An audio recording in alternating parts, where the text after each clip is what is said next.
खबरों के ऊपर पीडीपी अध्यक्ष महबूबा मुफ्ती ने अजमेर शरीफ दरगाह को हिंदू मंदिर बताने वाली याचिका पर तीखी टिप्पणी की है। महबूबा ने कहा है कि मस्जिदों और दरगाहों को निशाना बनाने से खून खराबा हो सकता है। उन्होंने पूर्व चीफ जस्टिस पर निशाना साधते हुए कहा कि उनकी वजह से अल्पसंख्यकों के धार्मिक स्थलों को लेकर विवादित चर्चा शुरू हो गई है।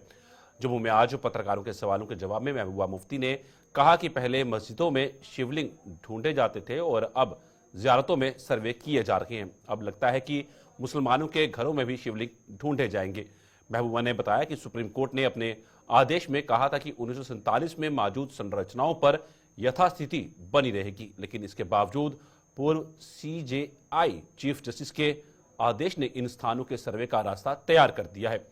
महबूबा मुफ्ती ने यह भी कहा कि ऐसे मामले मुल्क को तबाही की ओर ले जा रहे हैं। पंडित जवाहरलाल नेहरू, महात्मा गांधी और सरदार पटेल जैसे नेताओं ने इस देश की जो बुनियाद रखी थी उसे हिलाया जा रहा है। देखिए, हमें इसके लिए जो हमारे एक्स चीफ जस्टिस रहे हैं, मैं उनका नाम नहीं लेना चाहूंगी, उनका शुक्रगुजार होना चाहिए कि उन्होंने बहुत ही बड़ा बुरा काम किया इस मुल्क के लिए। जो उन्होंने एक डिसीजन दिया ज्ञान व्यापी मस्जिद में कि आप सर्वे कर सकते हैं हर चीज़ का जहां भी शिकायत आए, जबकि 1991 का सुप्रीम कोर्ट का अपना एक डिसीजन है, जजमेंट है कि जो 1947 में जो हमारी रिलीजियस प्लेसेस हैं, चाहे वो मंदिर है, मस्जिद है, गुरुद्वारा है, उसकी नोयत चेंज नहीं होनी चाहिए, वो वैसे की वैसी रहनी चाहिए। पर अनफॉर्चुनेटली एक्स चीफ जस्टिस साहब ने ऐसा एक जजमेंट दे दिया कि अभी तो पहले मस्जिदों में शिवलिंग ढूंढे जाते थे, अब तो ये हमारे जो ज़ियारतें हैं, हमारे जो श्राइन्स हैं, और वो भी अजमेर शरीफ जैसी श्राइन जहां मुसलमानों से ज़्यादा हिंदू श्रद्धा रखते हैं, हिंदू लोग ज़्यादा जाते हैं, मन्नत मांगते हैं, और 800 साल पुरानी ये ज़ियारत है। तो मुझे लगता है कि इसके बाद मुसलमानों के घरों में ढूंढना शुरू कर देंगे, तो ये तो मुल्क को बंटवारे की तरफ लेके जा रहा है, खून खराबे की तरफ लेके जा रहा है। जैसे हमने संभल उत्तर प्रदेश में देखा, 4-5 इनोसेंट लोगों, मासूम लोगों की जानें वहां गई। तो अगर यही सिलसिला चलता रहा तो खुदा ना खास्ता हम 1947 जैसे बंटवारे के वक्त में हमारे मुल्क के हालात हुए थे, जिस मुल्क की बुनियाद यहाँ के जो लीडरशिप थी, जवाहरलाल नेहरू, मौलाना अबुल कलाम आज़ाद और बाकी जो हमारे सरदार पटेल, गांधी जी खासकर, गांधी जी ने अपनी जान दे के इस मुल्क के सेकुलर कल्चर की एक बुनियाद रखी। तो वो सारी बुनियादें हिलाई जा रही हैं, हिंदू मुस्लिम को आपस में लड़ाया जा रहा है, नौकरियां इनके पास देने के लिए नहीं है, अच्छे स्कूल देने के लिए नहीं है, अच्छे अस्पताल में फैसिलिटी देने के लिए, किसानों के लिए को कुछ देने के लिए नहीं है। इसलिए हिंदू मुस्लिम का झगड़ा खड़ा करके, जिसमें मैं फिर कहूंगी कि हमारे एक्स चीफ जस्टिस साहब का बहुत ही। दूसरी ओर भाजपा के राष्ट्रीय महासचिव तरुण चुग ने महबूबा मुफ्ती के बयान पर पलटवार किया है। तरुण चुग ने कहा है कि महबूबा का यह बयान उनके मानसिक दिवालियापन को दर्शा रहा है। जम्मू में आज भाजपा की संगठनात्मक बैठक की अध्यक्षता करने के बाद पत्रकारों के सवालों के जवाब में तरुण चुग ने महबूबा मुफ्ती पर जमकर निशाना साधा। उन्होंने बांग्लादेश में अल्पसंख्यकों पर हो रहे हमलों पर भी अपना पक्ष रखते हुए बताया कि वहां की सरकार अल्पसंख्यकों की सुरक्षा करने में नाकाम साबित हुई है। दूसरी ओर तरुण चुग ने भाजपा के सदस्यता अभियान पर बताया कि अभी तक देश में 12 करोड़ लोग भाजपा के साथ जुड़ चुके हैं और जम्मू कश्मीर में भी ये सिलसिला जारी है। महबूबा जी का बयान मानसिक दिवालियापन बता रहा है। उनको जनता ने जैसे नकारा है, उनको हार दी है, ये उनकी कुंठा बता रही है, हताशा बता रही है, निराशा बता रही है। उनका बयान कुंठा से भरा हुआ है। प्रधानमंत्री मोदी जी के नेतृत्व में पूरे देश के अंदर सबका साथ सबका विकास पर काम हो रहा है। सभी को साथ में लेकर स्कीमें बनाई जाती हैं, सभी के लिए स्कीमें बनाई जाती हैं, कहीं भेदभाव नहीं है। अब महबूबा जी पाकिस्तान का अखबार पढ़ती होंगी या पाकिस्तान का रेडियो चैनल या टीवी चैनल देखती होंगी, तो उसके लिए वो जाने भारत के अंदर तो कहीं भेदभाव है। माइनॉरिटी की रक्षा होनी चाहिए, चाहे वो पाकिस्तान है, चाहे बांग्लादेश है, चाहे अफगानिस्तान है, लगातार वहां मिनोरिटी पर हमले हो रहे हैं, मिनोरिटी को निशाना बनाया जा रहा है। आप 1947 की आबादी का अनुपात और आज की आबादी का अनुपात देखेंगे तो आपके ध्यान में आएगा कि करोड़ों लोग मिसिंग हैं और बांग्लादेश की सरकार अल्पसंख्यकों की सुरक्षा करने में असफल रही है। सभी सरकारों को मिलकर अल्पसंख्यकों की सुरक्षा करनी चाहिए। लगातार 365 दिन काम करने वाला दल है। ये चुनाव के दिनों में छतरमुखों की तरह निकलने वाले दलों में से नहीं है। पार्टी की सदस्यता शुरू हुई है। अभी तक पूरे देश में 12 करोड़ सदस्य बन चुके हैं। जम्मू कश्मीर के अंदर भी 2.5 लाख सदस्य बने हैं। हर बूथ पे, हर मंडल में, हर वार्ड में, हर पंचायत में पार्टी अगले 7 तारीख तक, अगली 8 तारीख तक सदस्यता के काम को पूरी गति के साथ करने वाली है, जिसके अंदर सभी मोर्चे, सभी सेल, पार्टी की सभी इकाइयां मिलकर गांव-गांव में जाएंगी और पार्टी के सदस्यों को भाजपा के राष्ट्रीय महासचिव तरुण चुग ने आज पार्टी के सभी विधायकों के साथ बैठक की। इस बैठक में उन्होंने विधायकों द्वारा जनता के मुद्दों को हल करने के लिए उठाए जा रहे कदमों का ब्यौरा लिया। चुग ने बताया कि विधायकों को जनता के बीच जाकर उसकी समस्याओं को हल करने के दिशा निर्देश जारी किए गए हैं।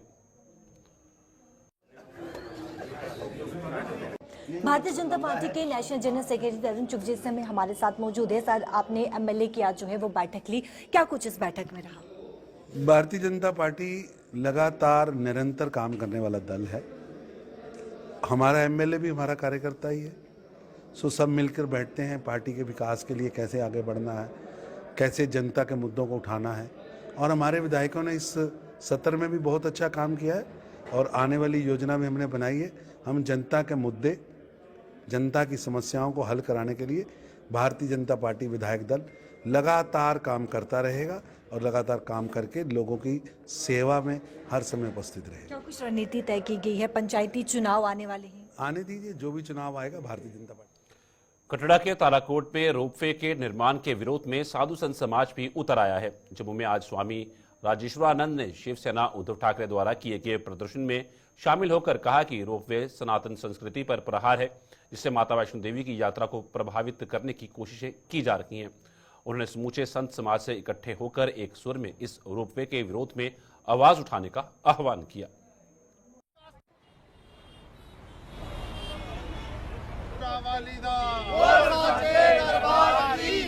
धर्म की जय, सनातन धर्म की जय, जयकारा लाटा वाली दा, दरबार की जय, जयकारा गुफा वाली माता वैष्णो के दरबार का जो ऑलरेडी एक सर्किट बना हुआ है, जो कटरा, दर्शनी दरवाजा, भूमिका मंदिर, बाण गंगा, आद कुंवारी, सांझी छत से होता हुआ वैष्णो देवी जाता है, उस बने बनाए सर्किट को खत्म किया जा रहा है। ये सनातन धर्म पर, सनातन संस्कृति पर प्रहार है। याद रखिए, अगर संस्कार ही नहीं रहेंगे तो हमने हिंदू राष्ट्र का, आज जब हम हिंदू राष्ट्र की बात करते हैं, आज हम बात करते हैं सनातन बोर्ड बनाने की बात करते हैं। आज सनातन बोर्ड का मायने क्या रह जाएंगे जिस समय पर हमारे तीर्थ ही रह जाएंगे। तीर्थों का मतलब होता है हम अपने बच्चों को, आने वाली पीढ़ी को अपना पौराणिक महत्व समझा सकें। जब 6 मिनट के अंदर आदमी यहाँ से यात्रा करते हुए कटरा से ऊपर भवन पर चला जाएगा या वापिस आ जाएगा, तो इस दौरान बच्चों को, आने वाली पीढ़ी को, हम लोगों को आद कुंवारी का, चरण पादिका का, दर्शनी दरवाजे का, कटरा का, बाण गंगा का महत्व कहाँ पर समझ आएगा। मैं इसका विरोध करता हूँ और बल्कि सारे संत समाज से अपील करता हूँ कि आज अगर हम साधु संत नहीं जागे तो आने वाली भविष्य की जो पीढ़ियां हैं हमारे को कभी भी माफ नहीं करेंगी।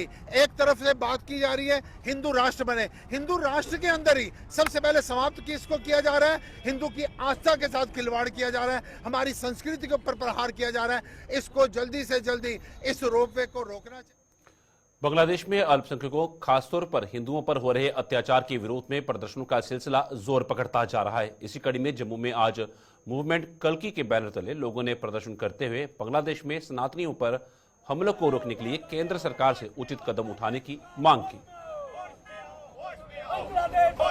हिंदुओं पे अत्याचार बंद करो, बंद करो, बंद करो। हिंदुओं पर अत्याचार बंद करो, बंद करो, बंद करो। हिंदुओं पर अत्याचार बंद करो, बंद करो, बंद करो। हिंदुओं पर अत्याचार। और जिस हद तक जाना पड़ा अपने सनातन की रक्षा के लिए, हमारी मूवमेंट कल की जाएंगी, हमारे बहनें जाएंगे, हमारा साधु समाज जाएगा, हमारा पूरा संगठन, सनातनियों के जितने भी संगठन है सारे जाएंगे। और हमारा अपनी सरकारों से, हिंदुस्तान में रह रहे हैं, अपनी सरकारों से एक विनती है दोबारा, अगर कहीं पे भी सनातनियों को मारा जाता है, काटा जाता है, उनकी आवाज को दबाया जाता है, क्यों नहीं बोलते? क्यों हमारी केंद्र सरकार नहीं बोलती? कौन सा देश बोलेगा? ये भी बता दें। जब सनातनियों का एक देश ही है भारत, हमारी मूल जड़ें सनातन की भारत से शुरू होती हैं और भारत में ही खत्म होती हैं। भारत नहीं बोलेगा। केंद्र सरकार हमारा इतनी मजबूत, कहते हैं हर किसी इस टाइम विषम में आते हैं कि वहां पे हस्तक्षेप किया जाए और उनको रोका जाए। जो प्रताड़ना हमारे सनातनी हिंदू सह रहे हैं उनको रोका जाए, नहीं तो ये जो हमारी आग लगी है हमारे दिलों में, बच्चे बच्चे में आएगी और पूरा विकराल रूप लेगी और पूरा विश्व इसके लिए सनातन। जम्मू में प्रतिबंधित पॉलीथीन के खिलाफ प्रशासन की मुहिम जोर पकड़ती जा रही है। प्रशासन की एक टीम ने शहर के पंचतीर्थी इलाके में दुकानों पर छापा मारकर प्रतिबंधित पॉलीथीन की खेप जब्त करने के साथ साथ मौके पर ही दुकानदार को चालान भी किए।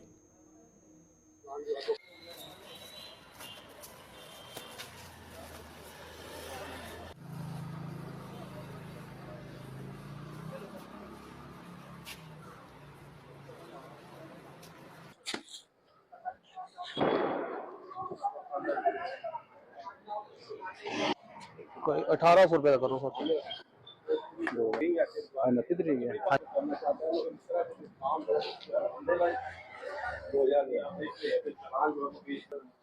दो हजार का चलान होगा। 5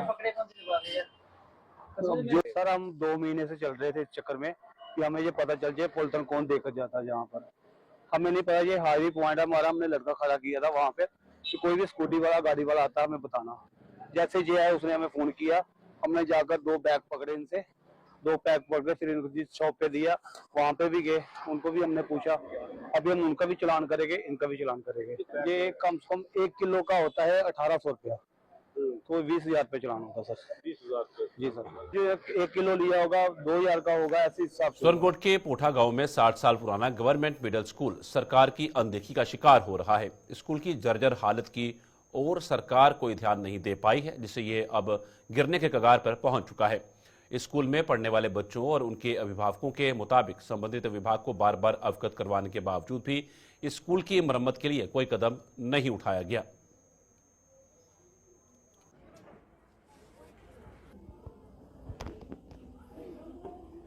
आप देख सकते हैं जो ये बैक साइड पे जो बिल्डिंग बनी है इसकी क्या हालत है। यहाँ हमारे बच्चे जो हैं वो सिर्फ बाहर बरामदे में अभी भी देख सकते हैं आप बैठे हुए हैं। बच्चों को बैठने के लिए जगह नहीं है, ना ही वो सर्दी में बैठ सकते हैं ना ही गर्मियों में। तो हमारा यही कहना है कि इससे पहले हमने सरकार से बहुत अपील की, जैसे कि बैक टू विलेज आता था तो हमने मिल के उनको ये लिखवाया कि बार बार के हमारे स्कूल की हालत है, सबसे पहले हमारा एजुकेशन ठीक होना चाहिए, उसके बाद हम बाकी डेवलपमेंट करेंगे। लेकिन आज तक किसी ने हमारी ये बात जो है सुनवाई नहीं की। तो मैं यही अपील करता हूँ आज की सरकार से कि सबसे पहले एजुकेशन को नजर रखें और इस बिल्डिंग का जो है वो फौरी तौर डैमेज करके ये बिल्डिंग जो है नहीं बनाया जाए, ताकि यहाँ बच्चे बैठ सके और अच्छी स्कूल की डेवलपमेंट हो और बच्चे जो है हमारे पढ़ लिख कर किसी मंजिल पे पहुंच सकते हैं। जब बिल्डिंग को देखते हैं तो वो कम शुरू होते हैं, वो एजुकेशन क्या पढ़ेंगे। तो हमने बार बार डिप्टी कमिश्नर पूंछ साहब से भी ये अपील करते रहे, अपने जेडीओ साहब से भी हमने अपील की, शायद वो आए यहाँ मौके पर या नहीं आए, लेकिन वो स्टाफ को पता होगा।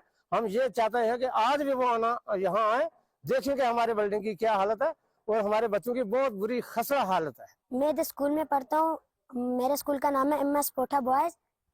तो हम यहाँ पे रहते हैं, मैं बहुत अच्छी पढ़ाई होती है यहाँ पे। हमारे टीचर सुबह आते हैं, पढ़ाते हैं, हमें असेंबली होती है, बड़ा अच्छा सिस्टम है।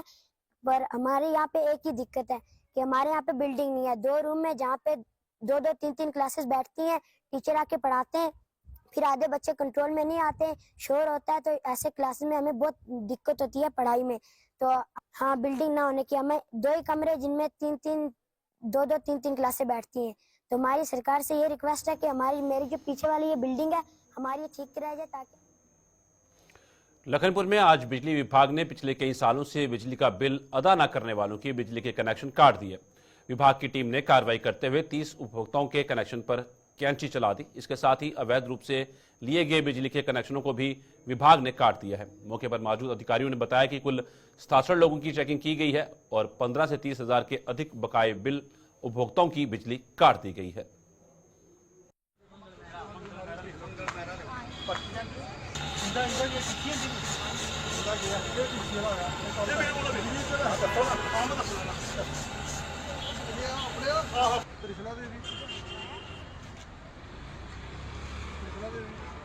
ऐसा है कि हमारी जो ये इंस्पेक्शन चल रही है 3 दिन से लखनपुर में, जो लोगों के बकाया है उनके कनेक्शन काटे जा रहे हैं कमर्शियल, और लगभग 30 से हमने कनेक्शन काट चुके हैं। आज तक 3 दिन में 30 से ऊपर हो चुके हैं जिनके बकाया हैं। अभी जो इलीगल हैं उनको भी काटा जा रहा है। वो लगभग 20 कनेक्शन हमें वो मिले हैं अब तक, है ना। और उनको बोला जिनका कनेक्शन नहीं वो टीसी कटवा सकते हैं, वो अपना कनेक्शन ले सकते हैं। टेम्परेरी टीसी आता है, टेम्परेरी कनेक्शन 1 महीने के लिए दिया जाता है। और जो लोग इलीगल कनेक्शन है वो काटे जा रहे हैं। साथ में लोगों का लोड बढ़ाया जा रहा है, लोड रिवाइज किया जा रहा है। जिनका लोड कम है लिया, कईयों ने 250 वाट का है, अगर उनका एसी लगा है उसको बढ़ाया जा रहा है। और तो इलीगल है उनको काटा जा रहा है, क्योंकि हम चाहते हैं कि आपको इंटरप्टेड जो बिना रोक के आपको लोगों को बिजली मिले। उसके लिए हमारे डिपार्टमेंट ने ये ड्राइव चलाई हुई है। तो आज 3 दिन से हम यहीं पे हैं। अभी लगभग इस वक्त तक हम 55 के करीब 55 कनेक्शन चेक कर चुके हैं, जिनमें से आज कोई 15 कनेक्शन जो काटे हैं हमने आज, जो ड्यू टू नॉन पेमेंट हैं, और 2 ही आज हमें इलीगल मिले हैं। तो हम लोगों से आपके द्वारा यही अपील करते हैं कि आप अपना बिल जमा कराएं, टाइम से कराएं, और जिनके मीटर नहीं लगे हैं वो मीटर लगवाएं। और जो लोग सोचते हैं कि ये कुछ नहीं हो पाएगा, लेकिन अब वो वक्त बदल चुका है। लोगों जम्मू के रकमोटी इलाके में स्थित आमिर पब्लिक स्कूल का 2 दिवसीय वार्षिक उत्सव आज संपन्न हुआ। इस साल वार्षिक उत्सव के सभी कार्यक्रम धरोहर विषय पर आधारित थे, जिनमें स्कूल के बच्चों ने बढ़ चढ़कर भाग लिया। इन 2 दिनों में स्कूली बच्चों ने रंगारंग कार्यक्रमों के जरिए धरोहरों के संरक्षण का संदेश दिया।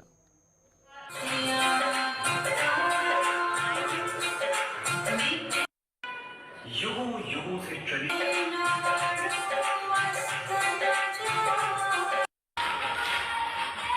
हमने धरोहर का थीम चुना था बिकॉज आज के डेट में आप देखते हैं कि लोगों की वैल्यूज़ की मूल्य की कमी हो गई है, तो उसको बढ़ाने के लिए और उसको और उजागर करने के लिए हमने ये कोशिश की है कि धरोहर का थीम डालें। और मेरी पूरी टीम मेरे साथ कोऑर्डिनेशन की है, मेरे डांस टीचर्स, मेरे म्यूज़िक टीचर्स, मेरे कंप्यूटर डिपार्टमेंट, मेरे और भी जितने भी साथी हैं, सारे लोगों ने मेरा सपोर्ट किया है। और मेरे साथ मेरे बच्चे, मेरे प्यारे बच्चे, उन लोगों ने पूरा दिन रात मेहनत की है इस चीज़ को सक्षम बनाने के लिए, इस चीज़ को स्टेज में लाने। बहुत मज़ा आया। बहुत डांसेस हुए जो आप देखेंगे अभी, डांस हुआ, सॉन्ग्स हुए, स्किट्स हुए, हमें बहुत मज़ा आया। हमें बहुत कुछ सीखने को मिला। हर प्रैक्टिस के साथ साथ हमें कुछ ना कुछ। जम्मू ईस्ट विधानसभा के अधीन आने वाले वार्ड नंबर 4 में आज कुछ विकास कार्यों की शुरुआत हुई। विधायक युद्धवीर सेठी ने इन विकास कार्यों का नींव पत्थर रखा, जिन पर 17.5 लाख रुपए की राशि खर्च की जा रही है।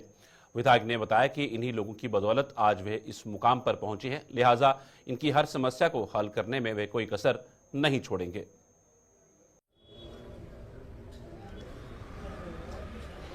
आज वार्ड नंबर 4 के अंदर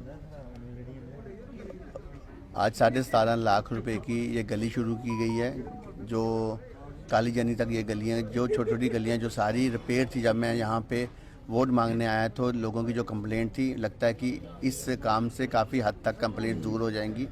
मेरे साथ इस वार्ड के मेरे महामंत्री और जो सशक्त रूप से इस वार्ड को देखते हैं, श्रीमान अरुण सेठी जी हैं, हमारे सुभाष जी हैं जो यहाँ के मोअज़्ज़िज़ व्यक्ति हैं, और सारे आए हुए। मेरे साथ केनी जी हैं, मंडल प्रेसिडेंट हैं, और यहाँ के बूथ प्रधान, यहाँ की पूरी टीम, यहाँ के मोअज़्ज़िज़ दुकानदार। मैं सबका धन्यवाद करता हूँ कि जिन्होंने पिछले दिनों में जो इलेक्शन थे उसके अंदर हज़ारों की संख्या में वोट दिलाकर जो मेरे को जीत दिलाई। मैं कोशिश करूँगा कि नरेंद्र भाई मोदी जी जिस प्रकार से हमेशा कहते हैं कि हर एक नूक एंड कॉर्नर में कोई भी गरीब व्यक्ति है या कोई भी ऐसा व्यक्ति है जिसको किसी कार्य की ज़रूरत है, मैं उस कार्य को पूरा करूंगा और आने वाले समय में पूरा विधानसभा जो मेरी है इसको एक डेवलप विधानसभा बना के यहाँ पे किस प्रकार से गुड गवर्नेंस की जाए, मैं इस बात की पूरी ध्यान देते हुए मैं एक बार फिर हार्दिक रूप से अपने भारतीय जनता पार्टी के सभी कार्यकर्ताओं को जम्मू पावर डेवलपमेंट कॉरपोरेशन की मीरा साहिब इलाके में स्थित डिविजनल वर्कशॉप में बीती रात चोरों ने चोरी की वारदात का अंजाम देने की कोशिश की। चोर एक गाड़ी में इस वर्कशॉप में पहुंचे और वहां सीसीटीवी कैमरे भी तोड़ दिए और इसी बीच वर्कशॉप के चौकीदारों ने अधिकारियों को सूचित कर दिया। वहीं इसकी जानकारी मिलने पर पुलिस भी मौके पर पहुंची और उन्होंने पुलिस पर भी हमला कर दिया। चौकीदारों की माने तो चोरों ने पुलिस पर फायरिंग भी की और अपनी गाड़ी वहीं छोड़कर मौके से फरार हो गए। इस वारदात से पूरे इलाके में सनसनी फैल गई है और पुलिस ने मामला दर्ज कर आरोपियों की तलाश शुरू कर दी है। जेल के ना एक दो टाइम ही जेल के कैमरे तोड़े ने ते उन्होंने किया कि असी अपने साढ़े स्लो मोशन फोन कर दिता कि इस तरह गलबात होगी, बंदे आके दोबारा फिर उन्होंने किया चौकी फोन कर दिता, चौकी फोन किया पुलिस आ गई तो उन्होंने गड्डी देने के लाई तो इतों गड्डी बैक कट के लै गए पिछले फिर अगे जाके जगह डंगर कोई रस्ता नहीं है अगे फिर गत्ता फैरी गड्डी छड़ के फायरिंग हुई, उन्हें फायरिंग भी की 4-5 फायर किए। सर राती गड्डी दौड़ा वे कन्नै अंदर आई कैमरे तोड़े उन्हें पहले कैमरे तोड़ी बाद च उन्हें अंदर आए उन्हें वो किया समान चुकने की कोशिश की उन्हें इन्हें पुलिस में फोन कर दिया, फोन आई पुलिस आई और पुलिस वाले बाद उन्हें हमला किया उनके कन्नै। गुलिस्तान पर खबरों का सिलसिला यूं ही चलता रहेगा। फिलहाल न्यूज ब्रीफ में इतना ही, दीजिए इजाजत, नमस्कार।